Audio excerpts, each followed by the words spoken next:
మన సంస్కృతిని కూడా పునరుద్ధరిస్తున్నాం.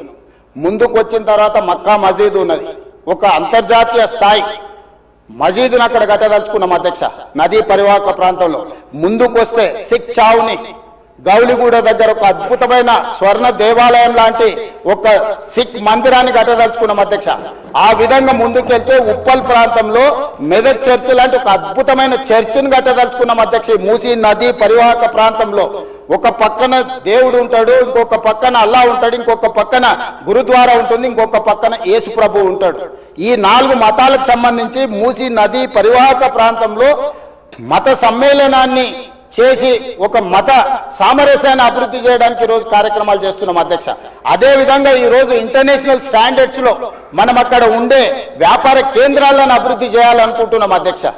ఈ రోజు నీళ్లు శాశ్వతంగా అందులో ప్రవహించే విధంగా నగరాల నుంచి వచ్చే మొత్తం కాలుష్యాన్ని మొత్తం నియంత్రించి సివరేజ్ ట్రీట్మెంట్ ప్లాంట్స్ పెట్టి ట్రీట్ చేసి ఆ వాటర్ ని కూడా వినియోగించుకోవడానికి ఈ రోజు ప్రణాళికలు చేస్తున్నాం అధ్యక్ష. వీటన్నిటికీ అంచనాలు లేకుండా టెండర్లు ఇచ్చి కాంట్రాక్టర్ల దగ్గర నుంచి మేము కమిషన్లు కొట్టదలుచుకోలేదు అధ్యక్ష. సంవత్సరంన్నర నుంచి నిరంతరం పనిచేస్తే ఇప్పుడు ఒక కొలిక్కి వచ్చినాయి. ఇంకొక సంవత్సరం పడుతుంది మొత్తం డీటెయిల్ ప్రాజెక్టు రిపోర్ట్ తయారు కావడానికి. 5 సంవత్సరాల కోసం కన్సల్టెంట్ కంపెనీని పెట్టుకున్నాం అధ్యక్ష. 5 సంవత్సరాలు ప్రాజెక్టు డిజైన్లు ఇవ్వడమే కాకుండా అంచనాలు వేయడమే కాకుండా నిర్మాణంలో కూడా వాళ్ళ సహకారం ఉండాలని చెప్పి ఈరోజు అంతర్జాతీయ స్థాయి కంపెనీలను తీసుకొచ్చి మనం పెట్టుకున్నాం అధ్యక్ష.